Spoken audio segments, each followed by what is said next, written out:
I'm Tactical Red, and this is Tactical United. And I'm not happy. I'm not happy. I'm not happy. I'm not happy. I'm not happy. I'm not happy. This guy, Ollie, yeah? This guy, Ollie. Okay. You're playing in the semi-final of the FA Cup. Yeah, we know we want to get Champions League, and that's the priority. We know that. We all know that as Man United fans. Ollie knows that everything.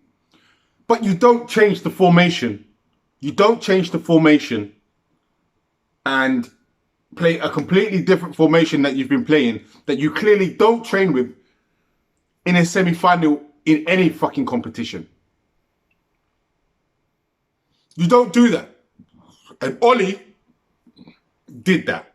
He played a new formation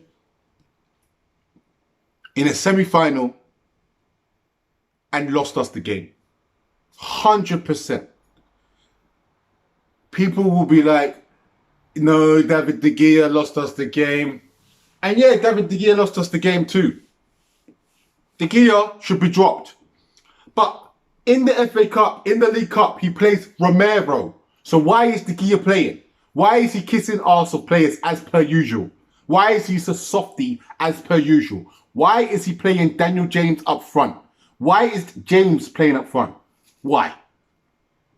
Why? He's a winger. He's a left winger. Why are you playing him up front?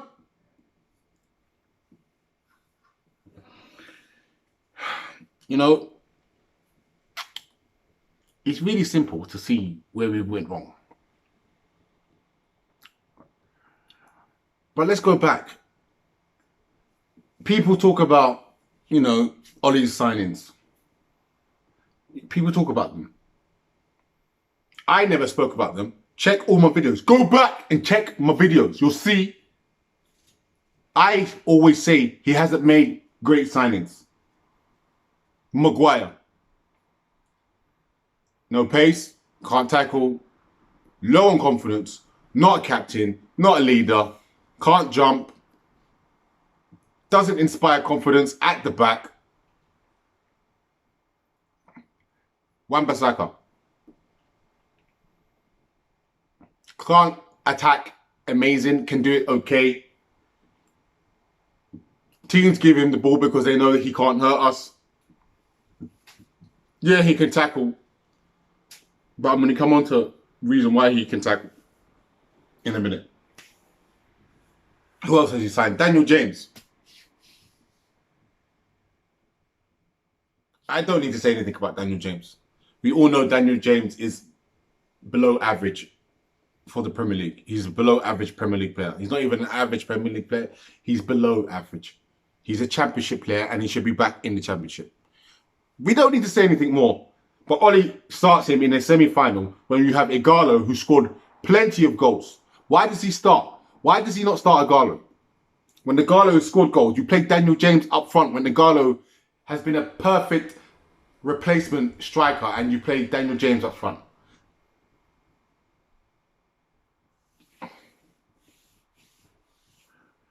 Bruno Fernandes has been a good signing.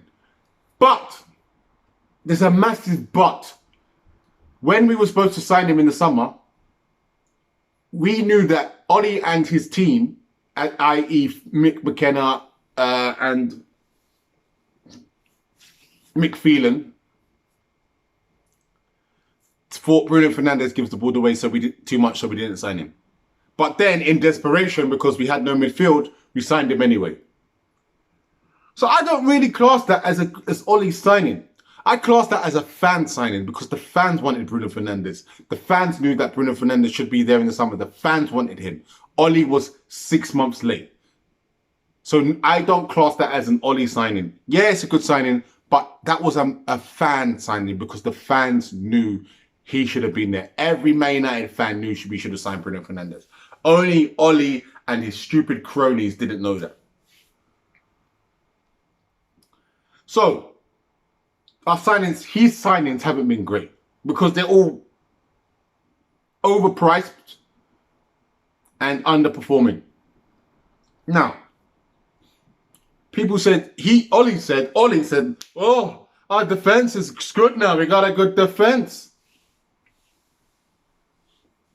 The reason why we had a good defense for the first half of the season, and it wasn't a great defense, but it was just decent, is because he played two holding midfielders in front of Maguire and Lindelof. So we couldn't score goals.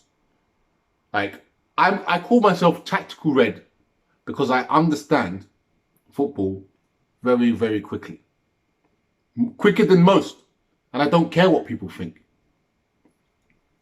We played two holding midfielders in the first half of the season. Maguire, Lindelof didn't really get attacked because the two holding midfielders was protecting them. Now, what's happening now, and I believe I might have said it in one of my videos previously since lockdown, since the restart of football. But I'm going to say it now, if I haven't said it already. I think I said it before. Maguire and Lindelof will be exposed because the protection isn't there. And what's happening now is our defenders are being exposed because they're not that good. When we played with attacking managers like Fergie, we had high-level centre-backs because they could hold one striker or two strikers back them times. They could handle it because they were that good. Fernand Vidic could handle two strikers, so the players could attack. We might have a holding midfield player, but still they could handle it because they have the agility, the pace, the reading of the game, the interceptions, the marking, the tackling. They had it all. Lindelof has it a little bit. Maguire doesn't have it at all. Maguire needs protection. He had Ndidi at Leicester, who is the best CDM in the world. Like, statistically. I'm not saying he is, but statistically, Ndidi is the best CDM in the world for tackles and interceptions. He's the best. So Maguire had Ndidi. We needed Fred and McTominay to do the job of Ndidi to protect Maguire. Now we don't have that protection. Maguire is being exposed. Maguire has lost confidence. Our defense is being attacked. We can't beat a team that presses. This is evidence that we are not being coached. We are not being coached on the training pitch to play against teams that do this. We are not. Because Ollie doesn't know how to do this. McPhelan definitely doesn't know how to do this because he's from the school of even before Fergie. He's from old school. Like, he's like Walter Smith old school and Graham Souness old school. He's that type of old school. He's before the old school. He's old. And you got Kieran McKenna and Michael Carrick who don't have any experience. Ollie, who is so limited as a coach and very limited as a manager. So all these issues that we have, when our first team doesn't play, and you can see as Man United fans, when our first team doesn't play, we look shocking.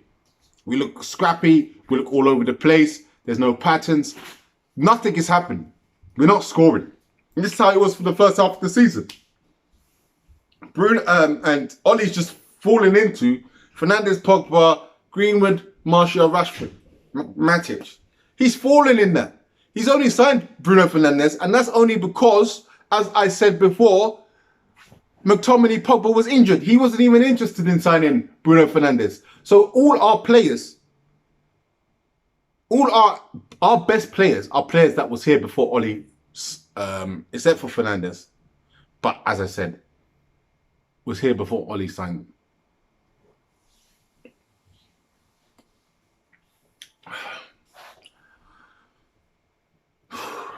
I'm not surprised because as Man United fans, we need to understand, like, a lot of you Man United fans need to accept that Ollie isn't a good coach. Ollie isn't a good manager. Like, he's not a good coach. He's not a good manager. He's not a good motivator.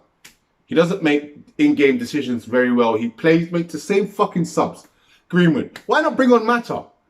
Why not bring on Ighalo for something different? Why bring on Greenwood? Why do the same thing? Why bring on Martial? Why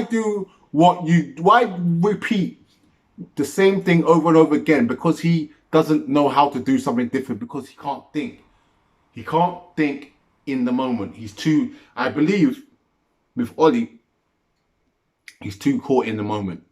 And he has no clarity of mind in the game. So he goes to default mode, which is, I'm going to pick the same players that have done stuff for me. Instead of being a bit more imaginative, and I personally think a Mata, just throw him up there, just throw him there when it was 2-0, maybe could have done something different. But he went with the same old players that are tired. And you know, let's not forget, people, Ollie gave Mata a 3-year deal. A 3-year deal last season. Mata's here for 2 more years and he doesn't even utilize him. Like, let's not forget that. And he let Angel Gomez go. Let's not forget. Because I don't forget. I don't forget nothing. I'm not happy, as you can tell.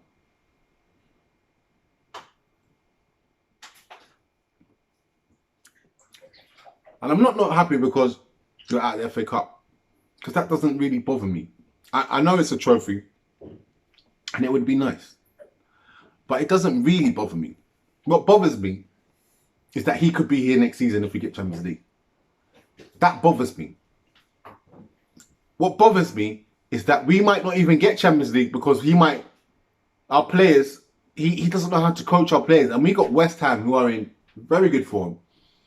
And then we got Leicester at home, potentially for the decider. And if we have to win that game, we're not. If we have to win that game against Leicester, we are not winning that game because we know Ollie is a bottle job manager. Like, people talk about our players are bottle jobs, but Ollie is a bottle job manager because he does not ever say the right things to the players. Players are not motivated when they should be. Our players only play well when it's a team that we know we're going to batter. That's not good for me. That's not good enough for me. I want we beat City and we beat teams this season, but we beat them with 10 men at the back, counter attack. That's how we're beating teams, because he doesn't have tactics to beat teams in a tactical manner.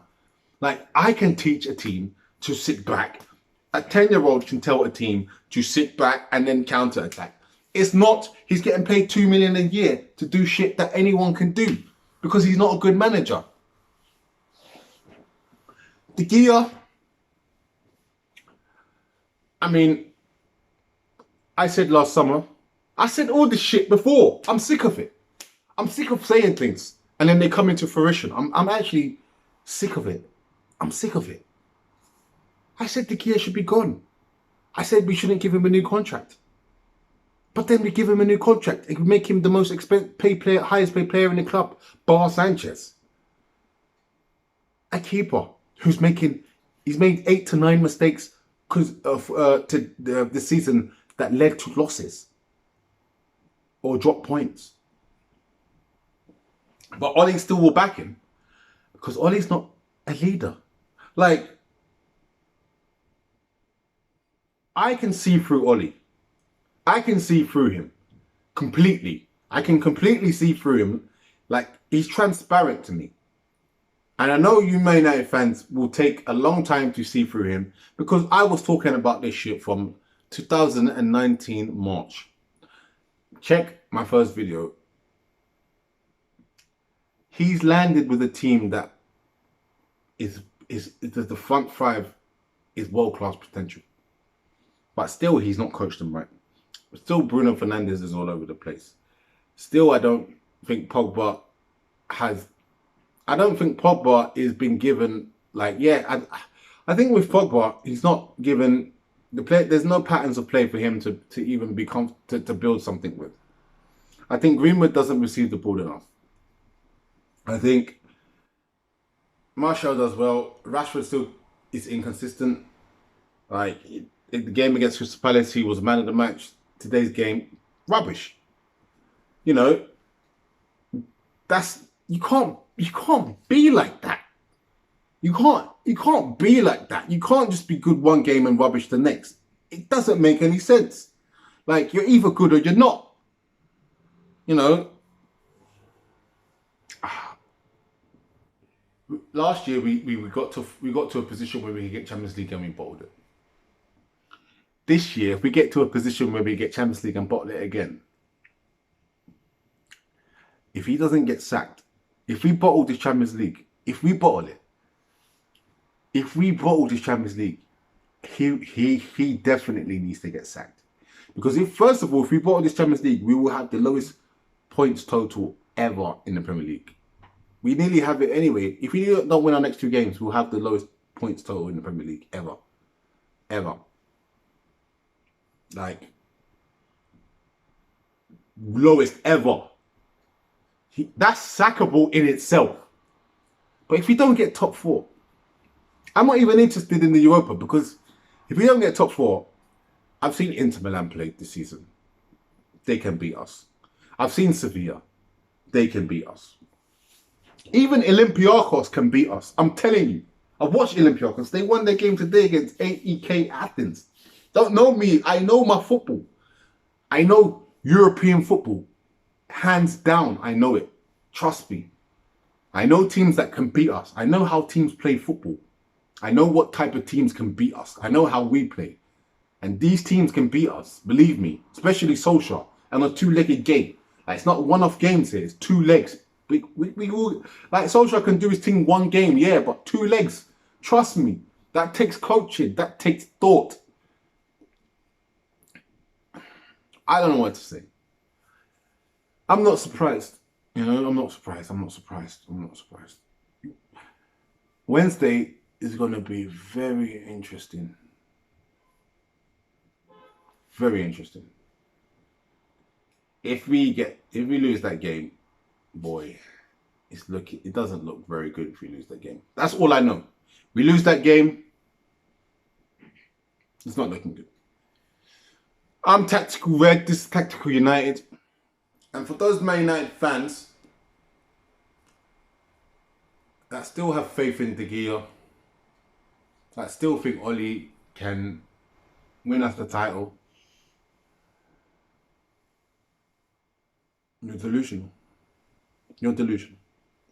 And you need to accept that you're delusional, because you are. Because there's too much evidence against your argument. I'm out.